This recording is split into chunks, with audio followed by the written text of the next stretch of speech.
Today we're going to talk about solar.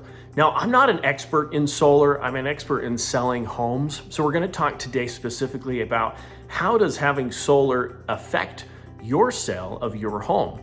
So if you purchase solar, a full solar system for your house, you can either buy it outright or you can lease the solar. Now, if you buy it outright and you go to sell your home, that's obviously going to be a benefit to your buyer. They're going to love that. If you lease it, the buyer's going to have to qualify to take over that existing lease, and sometimes they don't. So that could negatively impact the sale of your home.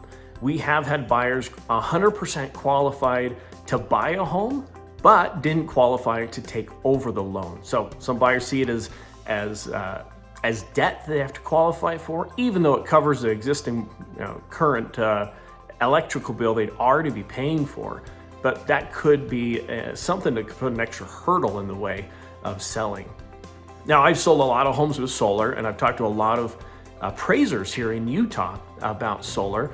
And in Utah, it feels like it's a little different. We don't get the increased value like we might see in some sunny parts of the world. And so we've only seen a net increase on the sale of a home of about $2,000. In fact, I've never seen anything over $2,000. So keep that in mind as you're doing that. If you have any specific questions about your situation, your solar, or the price of your home with solar, feel free to reach out to me, call me, or message me.